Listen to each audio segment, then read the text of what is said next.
So it's 1 o'clock. Let's get started. Good afternoon, everyone. Thank you for joining us today to celebrate the National Indigenous Peoples Day. We have a special guest, Wolastoqi Elder Chris Brooks from St. Mary's First Nation. We'd like to begin by acknowledging that the land on which we are presenting today is the traditional unceded territory of the Massive, whose ancestors, along with the Mi'kmaq and Passamaquoddy people, first signed peace and friendship treaties with the British Crown in 1726.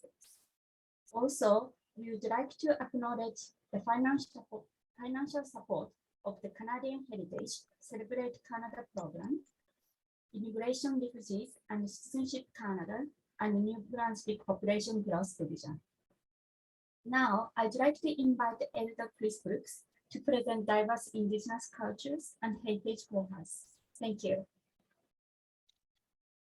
Thank you, my friend, for having me here. I'd like to introduce myself in my traditional name there, Nilda Lewis, Lupkahaza Jiknuks.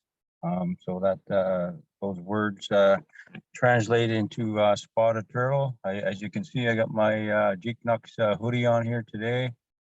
So that symbol that you see, it just helps me to remember who I am and where I come from, and to be proud of who I am on this very important day, the first day of summer. Summer solstice is today, and it's National Indigenous Day in Canada. So I was asked to come here today to speak a little bit about our Indigenous Day and our culture, sort of thing, right? And I believe that we have participants from various parts of the world, which I believe is very important, because each of us have our own unique way of self-identifying ourselves through our languages, through our customs, and most importantly, through our culture, whoever you are and wherever you're from. And I hope that most of the participants here today practice their culture to the best of their ability, even in, even in Canada, that we have the opportunity to respect everybody's belief system, respect everybody's culture.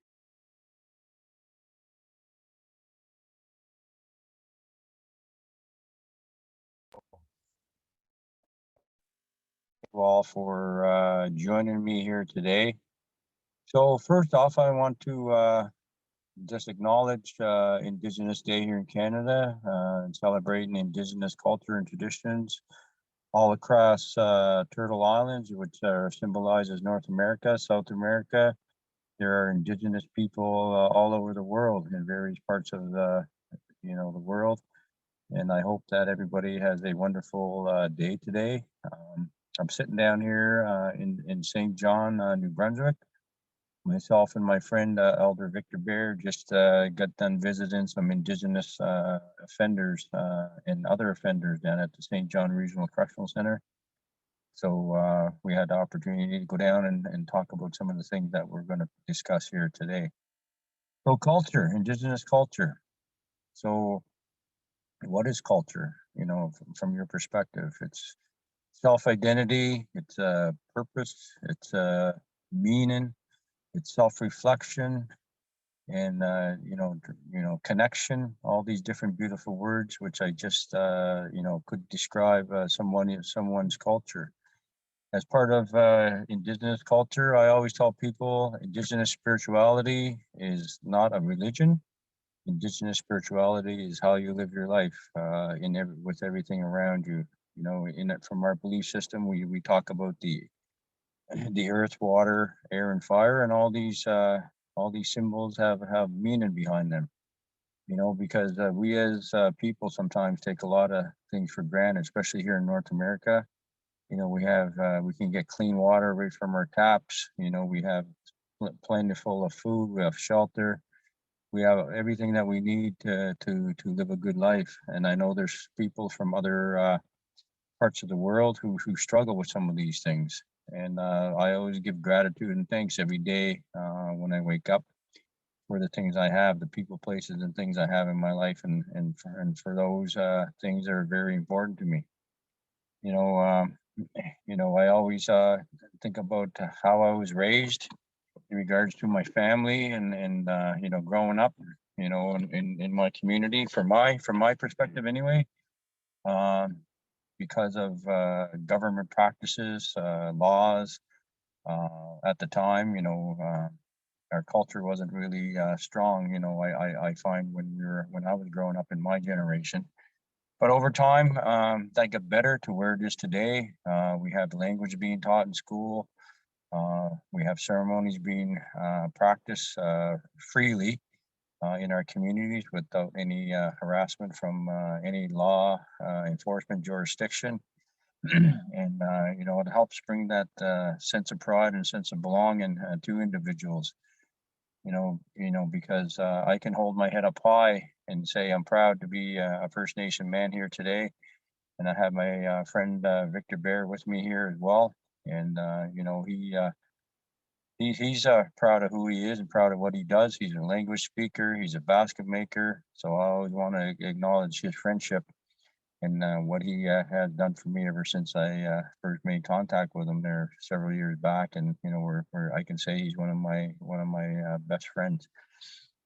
So as we continue to move forward in a positive way, being able to work together, and you know, I want to thank my colleague there for acknowledging the land. The land acknowledgement, I think, is very important there too, because it symbolizes who we are and where we come from. Down here in St. John, and the local surrounding area, and this is where first contact happened in regards to the French explorers back in 1604, 1605, and the Wolastoqi people of this territory. This is I consider this my traditional homeland, and I enjoy coming down here, St. John, as much as I can when I can. I've been down here quite a bit lately over the last several weeks for various reasons. But every time I come here, I always say to myself, this is where my people once lived. So it always, you know, humbles me to acknowledge that my ancestors roamed this area, you know, for many millennia. So that I always give thanks for that sort of thing, right? So I'd like to talk about smudging, which is a traditional ceremony that we do. Every day I wake up, when I leave my home to start my day, I always smudge. So smudging is a purification ceremony that we use to help clear our mind and our heart of negativity. Because when we go on a journey in the thing called life that we all go through, there is going to be good and bad, you know, with people, places, and things. So I always try to smudge to have a clear mind, a clear heart. So I know that I'm going to encounter potentially some negative people, some negative things, and some negative places. So I always want to prepare myself for that when I start my day, just to remind me that I have to be kind to other people. I have to be supportive of other people when I can, because my job, because I'm a mental health addictions worker in my community, and I'm also a practicing cultural support person there too as well. So these roles and responsibilities give me an opportunity to meet a lot of different people, sort of thing, right? And I'm here today sharing this information with you, which makes me feel good inside. So smudging in our culture, Indigenous culture, is 4 traditional medicines, which is tobacco, sweetgrass, sage, and cedar. So tobacco is you know, we all hear about tobacco every day because some of us smoke cigarettes, and there's tobacco in those cigarettes. But regardless, that is one of our traditional medicines that we use, and we use it to pay respect to all living things. For example, if I was going to gather, harvest some wood from the land, or harvest an animal, I am a, you know, avid hunter, outdoors person. So if I was going to take something from the land, which I consider is alive, which is alive, a living, breathing thing, such as a tree or an animal, I'd like to offer that tobacco and thank that living entity for giving up its spiritual life, its spiritual energy to support me or to feed me, sort of thing, right? And that's what we use that tobacco for. We also use that tobacco to give thanks for all the gifts that the Creator has left us here. You know, the land, the water, the air that we breathe. Very important things there, sort of thing, right? So I always want to acknowledge that to the best of my ability. So the other medicine that we use is cedar, and cedar, we all probably are familiar with cedar trees. They are pretty plentiful here in North America and the surrounding areas. So that's one medicine that we use for purification. So we we can take a cedar bath with it. We can use the cedar medicine to smudge with too. It is very powerful aroma.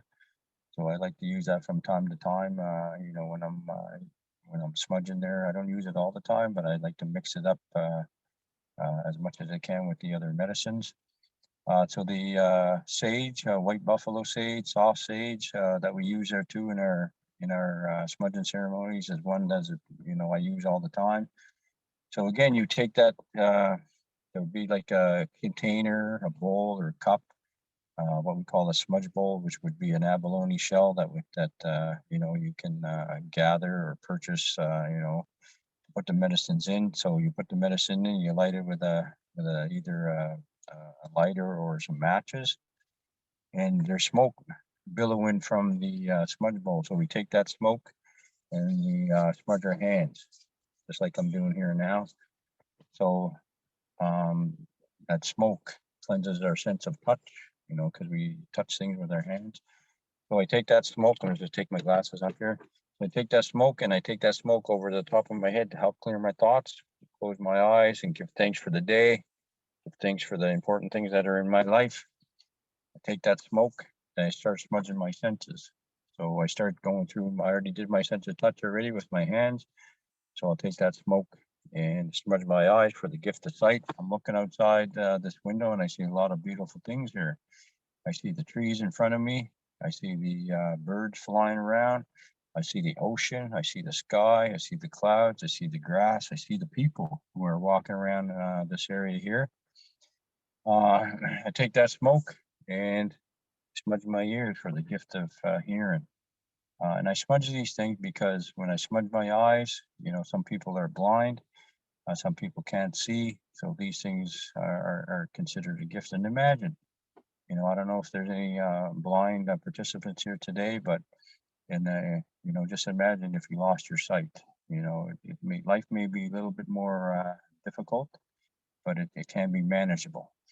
So take that smoke, like I said, smudge my ears for the gift of hearing and all the beautiful things that our hearing encompasses.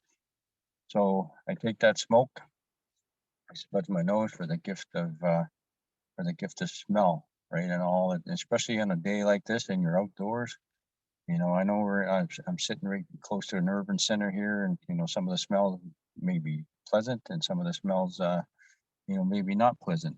But the other day, when I was thinking I was hungry, I was close to a restaurant, I could smell the food being cooked, and that gave me a great sense of relief, sort of thing, right? So I smudge my mouth for the gift of speech, and sometimes our mouths can get us into trouble with regards to the words that we say and the words that are spoken. The words are very powerful sometimes, and I always try to treat people with kindness when I come in contact. Good morning, how are you? I love you, see you soon. Just kind words. I try to speak kind words as much as I can, when I can, to anybody who I come in contact with, sort of thing, right? It's something that I do, and it just makes my life a little bit easier doing that. Because if you're mean and nasty to people, they're going to be mean and nasty back to you. But if you're kind and thoughtful to other people, hopefully you'll get the same responses back from those individuals, right? So I'll take the smoke. I'll start, smudging the upper top of my body, go down both my legs. I'm sitting here right now, but some people do smudge their feet for that journey of life. The Good Life Road, Balance Road, Sweetgrass Road, Red Road, and all these different names for living life in a good way to the best of your ability. The last thing I smudge in the front of my body is my heart. I always like to, I always consider my heart the emotional side as me as an individual, and I'm going to talk about the medicine wheel here shortly.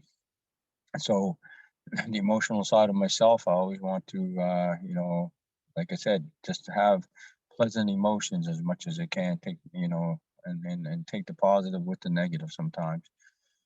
So the last thing one of the last things I smudge on the front of when I'm smudging is we all have one. We have what is called a belly button. So why do you think we would smudge that belly button? Because it's once held an umbilical cord that was projected from our biological mother to ourselves, and through that umbilical cord, we were connected to our mother, and our mother supported us for the first 9 months of our lives. But our mother actually supports us for well after we come out into the world. So I always want to smudge that part of my body to remember my mother. Her name was Joyce Alphonsine Sapir. And she was always a loving, caring individual that raised her children to the best of her ability in difficult times and happy times. And I know, looking back and reflecting on these things, I know I caused her some sadness and hardship when I was younger because I struggled with alcoholism for a better part of my life. And she was always there through thick and thin, through good and bad. And no matter what I did, both good and bad, she was always there to support me, and I always want to acknowledge her, and that's why I smudge my belly button. So a person would be smudging you. You could smudge yourself individually, or you can probably get somebody to help you with that. So if there's another person there, you do your front, and then you would turn, and then the person would smudge the back of you because that potentially that negativity may be all around us. And just because most of our senses are directed either to the front or a little bit from the rear and the side, that we continue to practice being mindful of everything that goes on around us, sort of thing, right? And that gift of mindfulness is something that I feel that a lot of people should practice, being aware what's going on around you. And we also have what is called that sixth sense, that intuition, spidey sense. If anybody watched those Spider-Man movies, Spider-Man is a superhero and he has this ability to sense danger before it happens. So we all have these, we have the spidey sense inside of us called intuition, sort of thing, right? So we have sometimes these feelings, and sometimes we always want to be practice that mindfulness as much as we can. So when the person's smudging you from behind, he or she will probably tap you on the head with their hand or a feather. And then you're turning like in a clockwise fashion. So you'll turn to the right, and the person, he or she will smudge the back of you, and you just complete your turn till you're facing the person again. So that turn, the right turn, clockwise fashion turn, symbolizes the rising and setting of the sun every day. So we always want to be respectful of that, because like I said, we take a lot of things for granted here, the water that we drink, the food that we eat, the people in our lives. So we always want to be aware that life is a journey, and living that life in a good way, with connection to everything around you, with the trees, with the grass, with the fish, with the air, all these beautiful gifts of creatures in creation. And we always want to try to do our best to humble that and respect that to the best of our ability. So if anybody hasn't had a chance to smudge, I guess I'm coming over there on Saturday over at the exhibition ground. So I'm going to sort of demonstrate it there in I guess a visual sense. It's hard to do it here on Zoom, but I'll have another opportunity to show you. And you can come up and give it a try if you want to. I'll try to bring all 4 medicines with me to give you a little understanding of what I just spoke about. So one of the other medicines that we use is sweetgrass. So it's picked down here around this area in the St. John, St. Stephen, St. Andrews area. So it's connected usually, it's found usually in the salt water marshy area. So people come down here to gather it, to use it in ceremonies and stuff like that.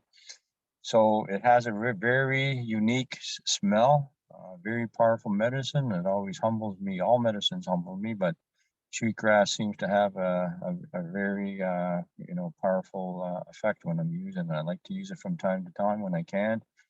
So I'll hopefully bring some for display, and I'll also light it up, and some people can sort of get the aroma smell of it to get a sense of what it what it means to an individual, sort of thing, right? So those are the 4 sacred medicines: tobacco, cedar, sage, and sweetgrass. So I'm going to talk a little bit about the medicine wheel here now. So the medicine wheel teachings is something that I feel that is very important. I think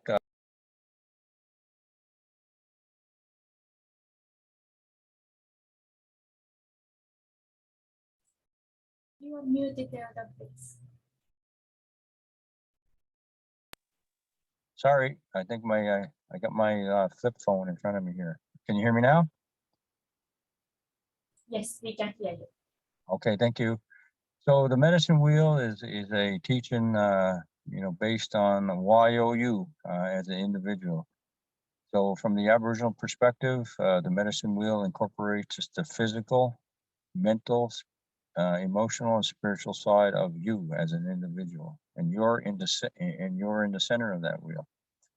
So physical, what does that mean, right? Physical means exercise, proper diet, good hygiene, watching what you eat, trying to because we consume a lot of different things. We put a lot of different things in our body, some good, some bad, and they all potentially can have an effect on us. For example, cigarette smoking, right? You smoke a cigarette, you might think it's a good thing at the time when you're doing it, but you're not really looking forward, 5 years down the road, 10 years down the road, when you start getting sick because of cigarette smoking, sort of thing, right? So you always want to be mindful of your physical health to the best of your ability. Uh, I'm not perfect. I don't claim to be perfect, but I try to live my life a certain way based on the medicine wheel teachings. So when you think about emotions, the emotional side of yourself, I just spoke about it earlier in regards to my emotional side. I am a man, and I do have emotions, and we all do. Sadness, sorrow, joy, happiness, and there's tons of different emotions, and I'm sure each of you has experienced many broad aspect of emotions throughout your lifetime, sort of thing, right?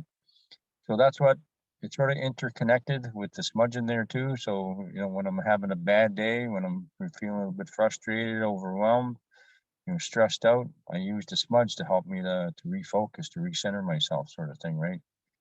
So those emotions are something that we all have, something that we all carry, and sometimes something that we all express. So from the spiritual side of things, what does spirituality mean to you? There's different religions, different ways of viewing God, Creator, the Almighty, Buddha, whatever religion that that you're embraced with, to follow that to the best of your ability. And in our belief system, we use the word creator, and that's what I believe. I believe that the world was created in a certain way for us as human beings to live a good life, and everything's provided to us, and that's what our spiritual mother, the earth, gives, and that's what our spiritual father, the sky brings too, sort of thing, right? And the last is the mental side of yourself, right? The physical, mental side of yourself, and the mentally means to think. And what's inside this head here is a brain. So the emotion and the thinking side and the emotional side are interconnected too. They're all interconnected. But we also got to think about our behaviors in regards to what we do, what we say, how we act. And sometimes when we're upset, we may say something or do something that may upset other people. Our actions and behaviors sometimes do that. and it's a consequence of not understanding your emotions and how your emotions and your thinking, your emotions can sometimes get out of hand. And once again, that's where that smudging comes in. That smudging comes in to help you refocus, reconnect, ground yourself, and to just to help you take I guess, a physical, emotional, spiritual, and mental time out and just self-reflect for a split second and say, I'm not going to let anybody push my buttons. I'm going to live. I'm going to have a good day today. You're going to talk yourself back up or talk yourself back down, sort of thing, right? Either or. So that's how you want to live your life based on those 4 quadrants of your life. And it's just like that wheel is like a tire on a car. So when that tire is flat, what's going to happen to your car? The car ain't going to work right. And that's the same thing with your life. You got to keep these 4 quadrants in balance and harmony with one another to the best of your ability. And life's not perfect out here. There's words, especially from marginalized groups of people. There's a lot of systemic racism out there, and we have to be mindful of that. And not everybody's going to like you because of who you are, where you come from, and the color of your skin, or whatever belief system you practice. But Aboriginal spirituality teaches us to be mindful, teaches us to be respectful to all people, because we're all one race, the human race, and we have to learn to live together to the best of our ability. I keep saying that, to the best of our ability, because it's hard sometimes, especially when there's negativity out there, and especially when it's coming from other people. So I'd like to talk about the Sweat Lodge here now.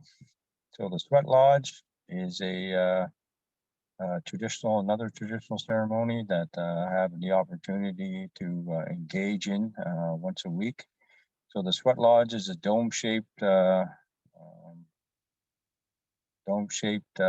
structure, and it's shaped that way because it symbolizes the womb of Mother Earth, our spiritual mother.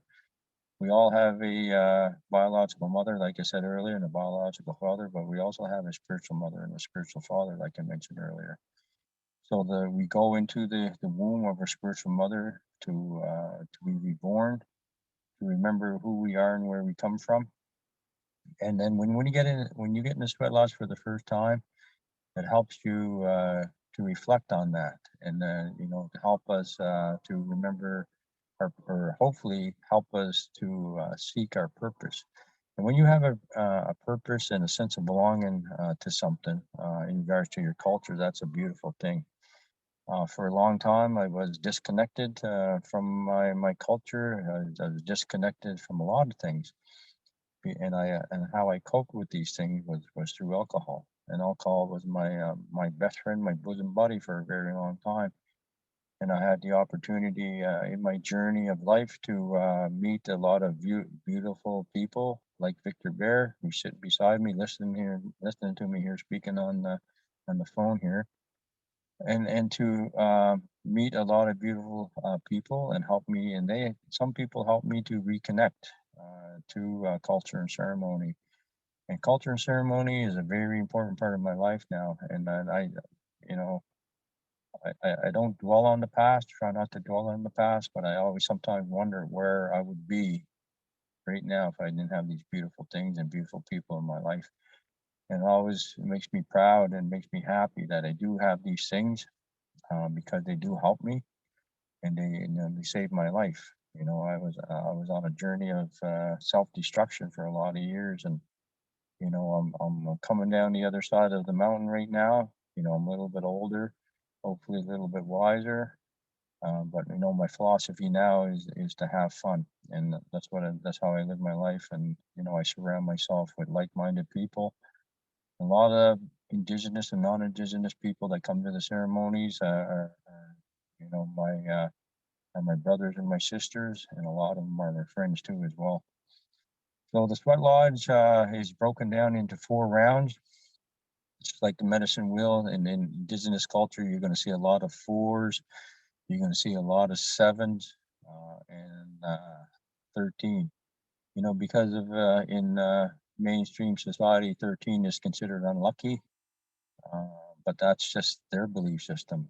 I believe 13 is very powerful in regards to the spiritual significance that it has in regards, because my name is Spotted Turtle, right? And you see on this shirt here, there's 13 little dots on this shirt, and there's symbolism behind that. So there are 13 full moons in the calendar year, and the turtle is something that is everlasting, something that is what I call self-securing, because a turtle could duck inside a shell when it senses danger.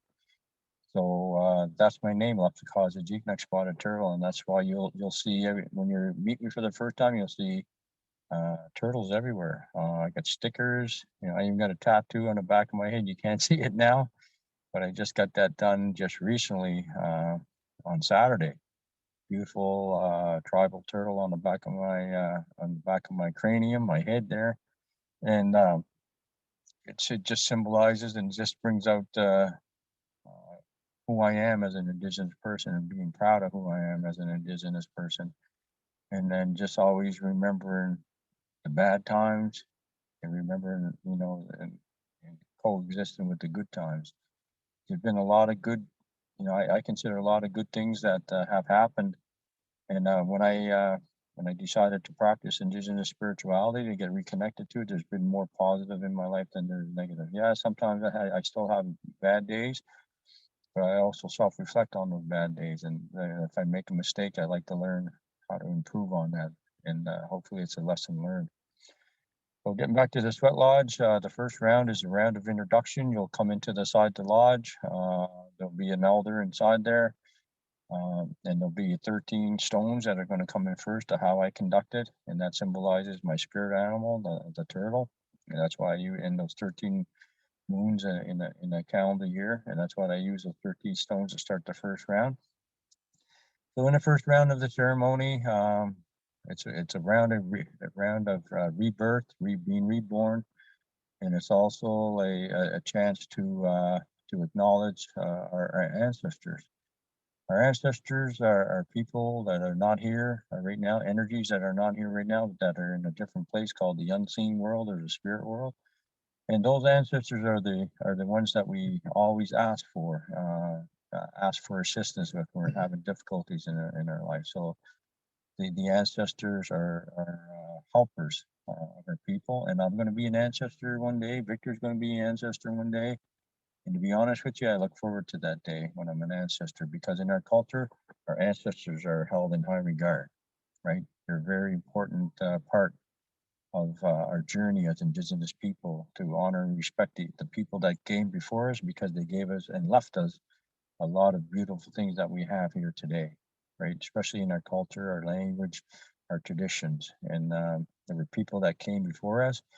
Our cultures were based on oral traditions, storytelling, oral traditions passed down from one generation to the next, and same with these ceremonies there too that I just talked about. So the Sweat Lodge, after it's around an introduction too, so we'd like to introduce ourselves because we're coming in there first time. I might just be meeting you, and you might be meeting a few. So I always ask people to answer these two simple questions: who you are and where you come from. And the third question sometimes I ask is why did you come to the Sweat Lodge here today, right? And it helps us with that meaning and that purpose and that connection sort of thing. When if you don't know what your connection is, you don't know what your purpose is.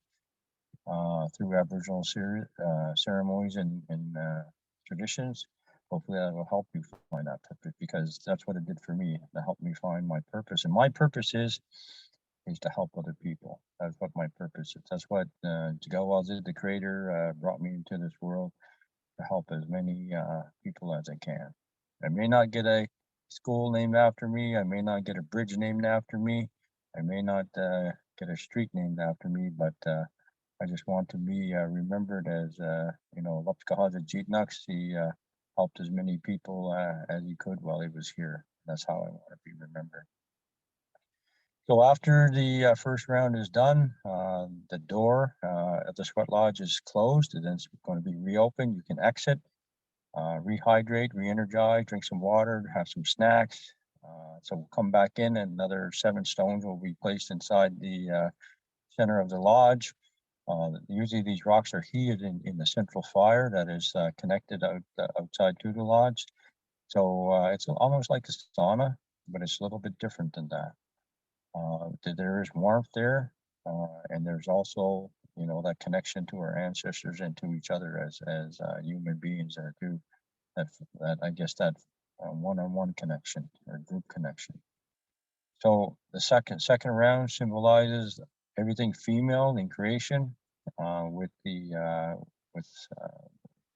you know, the trees, the birds, the grass. There is in every species, most species of the world, there is a male, female, and male connection to it. So in our belief system, the women, the female connection comes first before the men, because when the Europeans first came here over 500 years ago, they came in to matriarchal societies here in North America, and then there's probably some matriarchs here on the phone call here today. And again, you know, that was a clash of cultures, and over time we were the dominant culture at one time until more Europeans came here and they became the dominant culture, and they started to influence us in a negative way. And you know, male-dominated society sort of thing, you know, ousting a female-dominated society sort of thing, right? And everything that negative that came with it.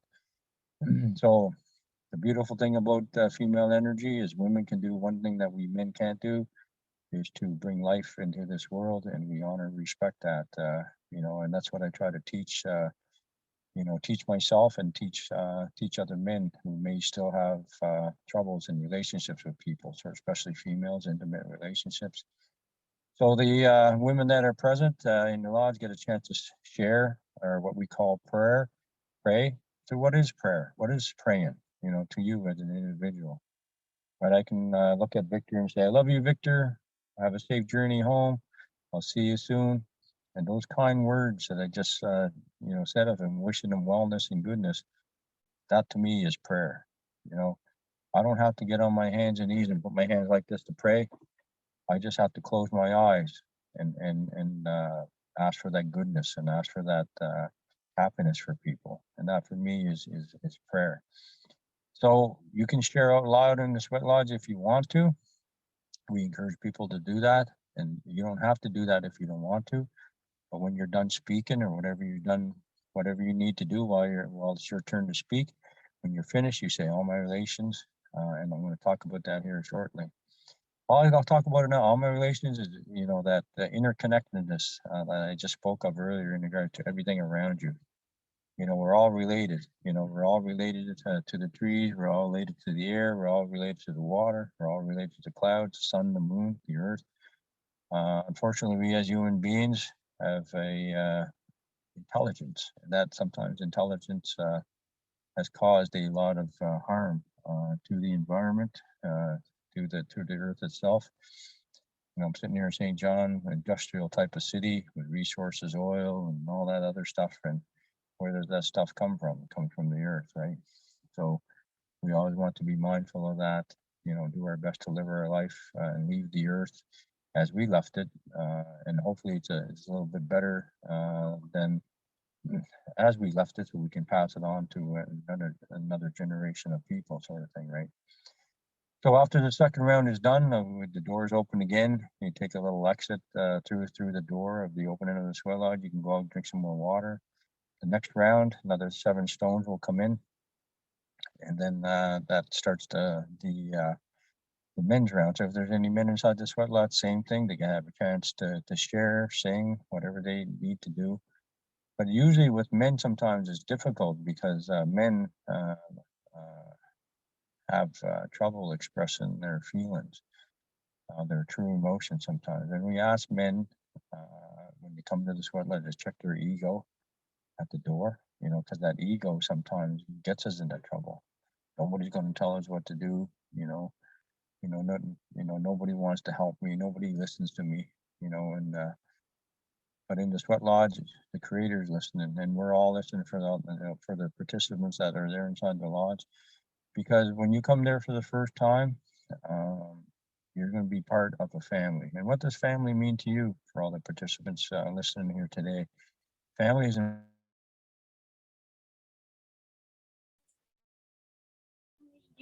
Muted again.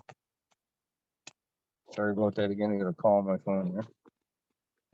So again, you know, when you're sitting about it discussing the word family, it's very important that you understand that you know, and some of you, you know, newcomers that are here might have to leave your country of origin, and you might have to leave some family back there. And I know you miss them, and I know you're thinking about them, and that thinking about them is what I just talked about in that prayer. What is the definition of prayer, sort of thing, right?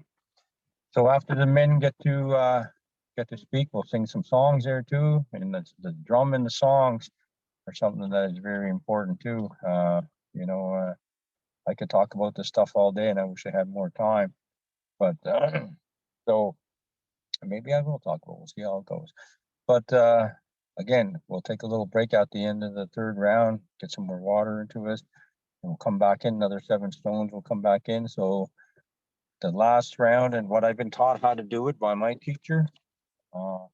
And again, you know, becoming a elder takes a lot of time and practice, and you need somebody to teach you these things.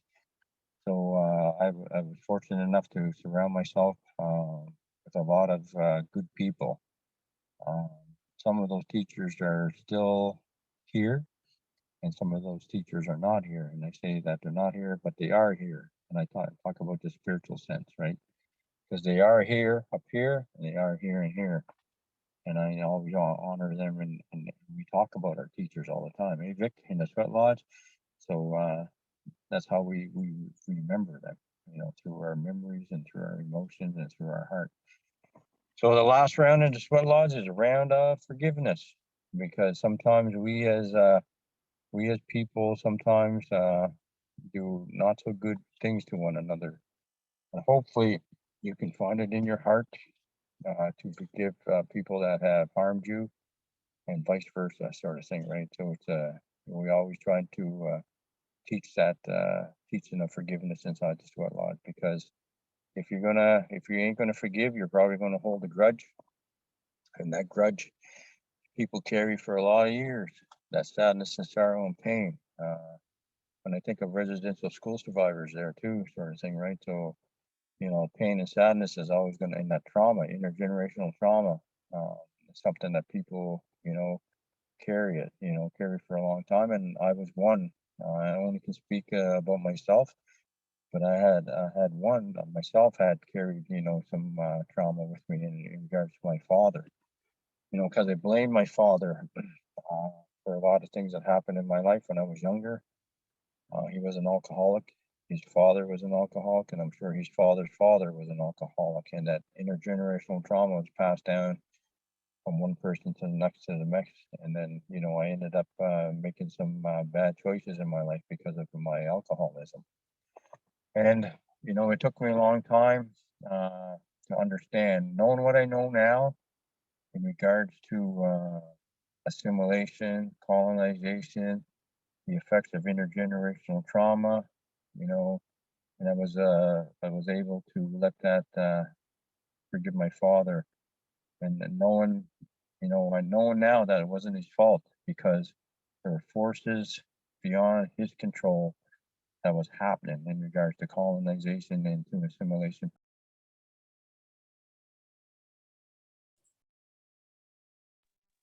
The Europeans first came, and intergenerational trauma first started. You know, our people were affected, and there is a story of about the dark days in our history in regards to the. But you know, today's Indigenous Day.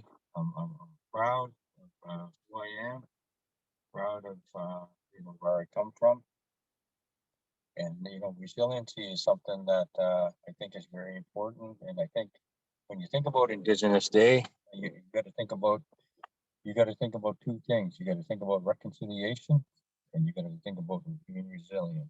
You know, and I don't know any of you who are on this call. I don't know if you suffered any type of negative impacts, and why you maybe potentially you might want to you left your home, your country at home. But it's all about change there too. So with reconciliation comes reconciliation.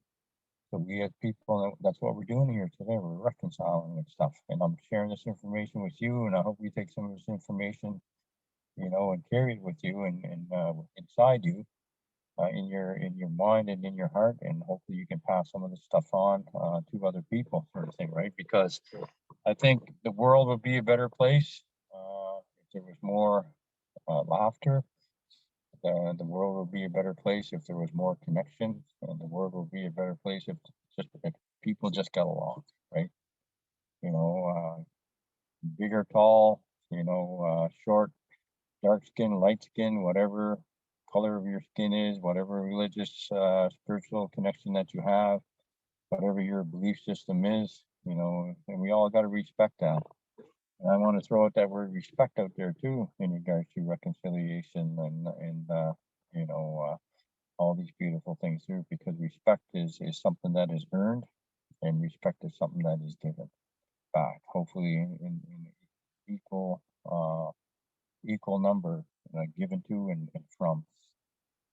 So once the round of forgiveness is over, the door is open. So we step out, and what we do before we leave, we just acknowledge each other with a hug or a handshake or a high five or whatever you want to acknowledge, because we exit.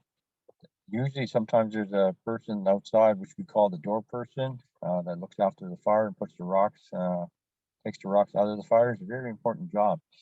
So it takes the rocks out of the fire and places them, helps you to place the stones in the sweat lodge, sort of thing. So that person, when we come out, is lined up beside the door. He's the first one, or she's the first one who's being acknowledged. And once everybody comes up, we just acknowledge each other before we leave and thank each other for our time together, sort of thing, right? So I think it's a great opportunity. And I hope when I come over there Saturday to sort of give you a visual perspective on smudging. I talked about it here. I did sort of visually, I guess, a little bit in regards to my gestures and stuff like that. But actually to smell the medicines and to I guess feel the after effect after you have done it, especially with the sweat lodge too, because when I come out of there every day, I do feel reborn. I feel refreshed, and especially if I had a busy week, it's a way for me to unwind after a busy week. You know, because my job sometimes is hectic, and my job sometimes is busy. So I get to go to a sweat lodge at the end of the week. Usually we have them every Friday at my home in St. Mary's there. So the door is open, and anybody wants to come over. And over the years, I have had other people from many different parts of the world come there over the years, and had met a lot of beautiful people from different parts of the world because of some of the things that we do in regards to our culture and our ceremony, sort of thing, right? So I just want to end it with that, and we have a few minutes for some questions there too, if anybody wants to ask any questions. And just remember, like someone, an elder told me one time, he says, there's no stupid questions. So whatever you feel that you need to ask, feel free to do it. And if I can't answer it, I get an educated man sitting beside me who can help me answer those questions if you have any. So I want to thank everybody for their time. And I look forward to seeing you, some of you in person on Saturday. I'm coming over to the exhibition grounds, and I'll bring my hand drum there too, and I'll bring my sacred bundle with me as well. And I want to tell you that you know, Gazamo Popa, and I just want to tell you that I love you all. Thank you. Hello. Thank you very much. Hello. Hello?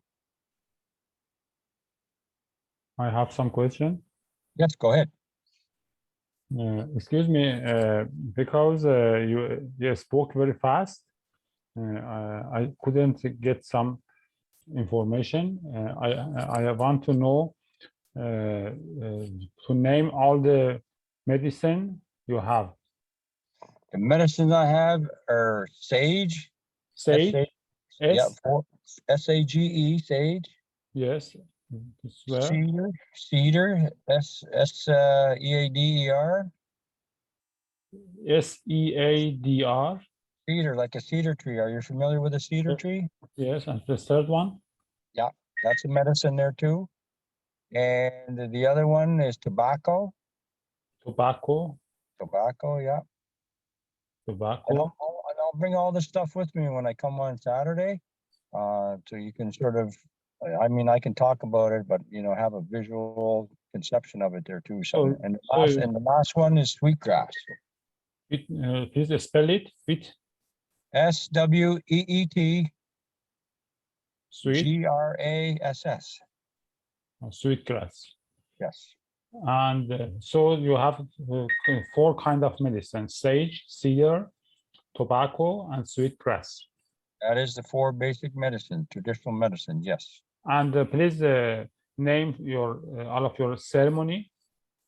The sweat lodge ceremony. 2 or 3 of them. Yep, there's that's just one of them. The sweat lodge is one ceremony that we do. The smudging ceremony that I just talked about with the burnt. Yeah, SMUDGING. Smudging. Smudging, yeah. Smudging ceremony. Yeah. Only one kind of ceremony or another kind? Do you have another kind? Well, I mean, I wish I had more time. There's all kinds of different things that we do in regards to different ceremonies. So those are the 2, I guess, main ones that I like to talk about there today. And I wish I had more time to talk about. There's a vast number of things that we do. We give names. We have fasting ceremonies. We have death ceremonies. We have you know, coming home ceremonies. We have what is called a wraparound ceremony too. When people you know, come back from a journey, come back from a trip, you know, get released from a prison, you know, just a welcoming ceremony. We have ceremonies for birth, you know, and you know, everything in between. I wish I had more time to talk about some of these things, but we'll save that for another time. Okay. I want to know, do we have time to ask some more question or no? We don't have time.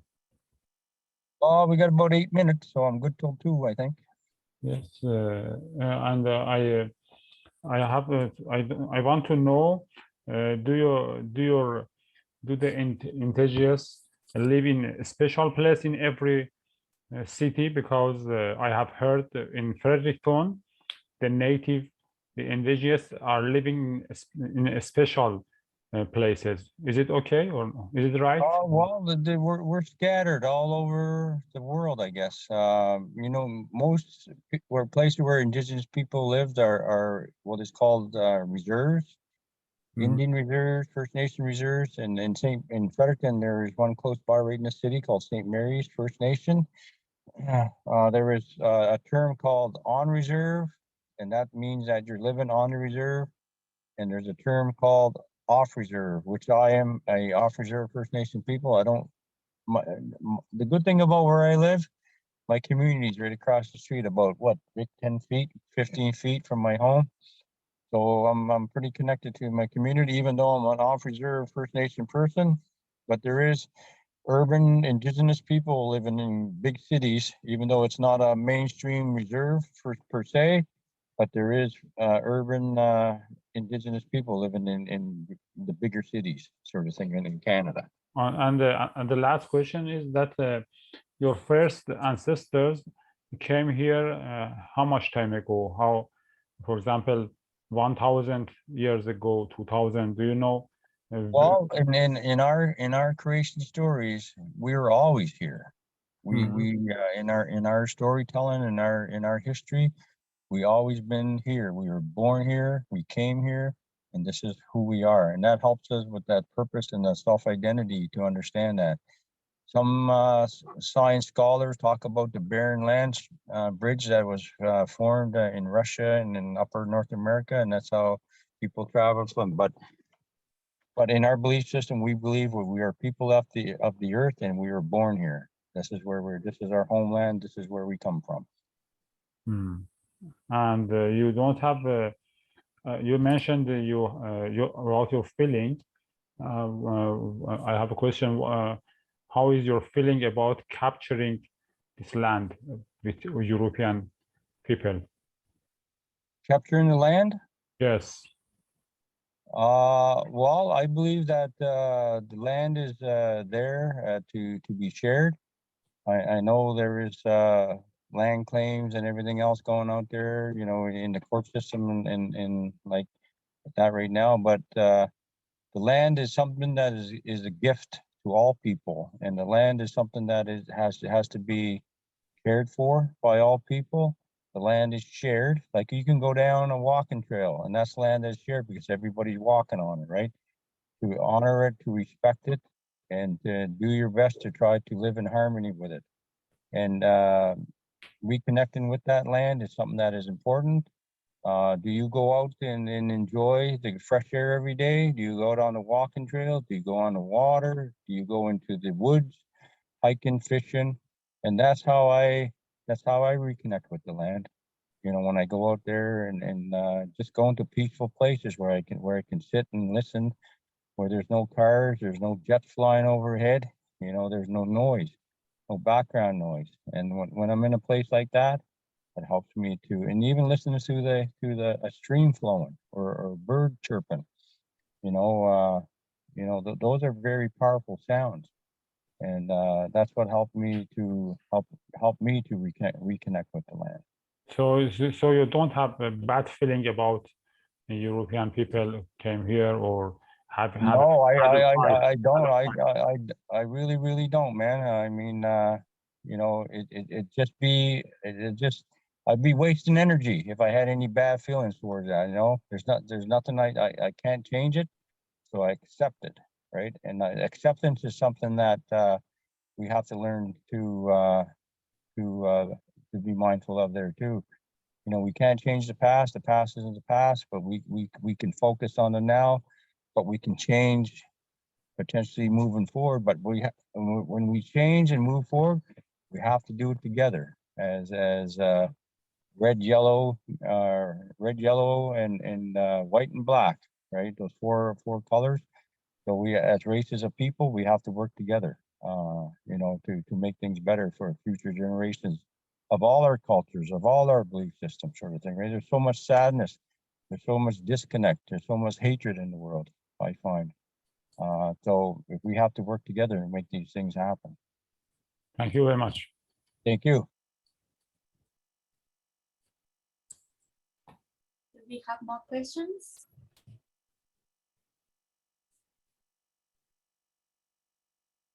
No questions. Anybody else? Excuse me.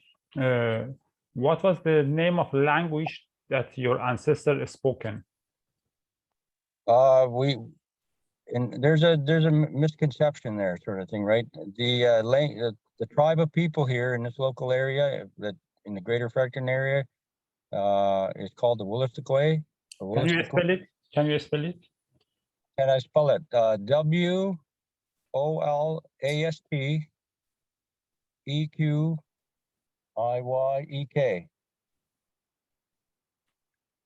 Oh.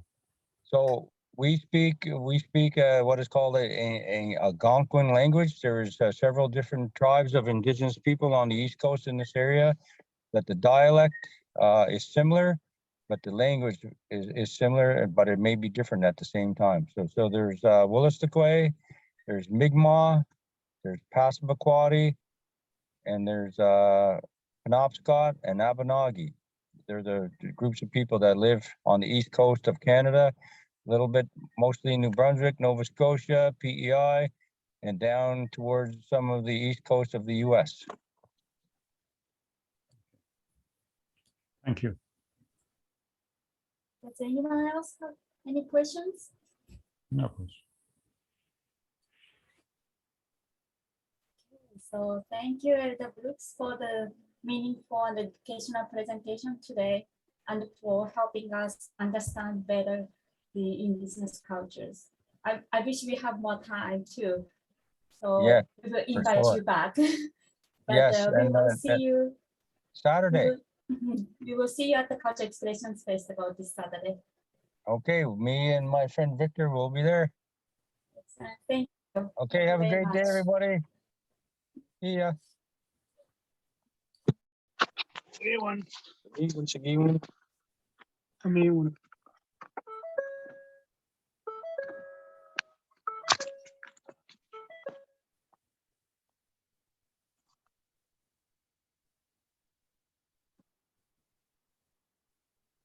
But I gotta make the phone call.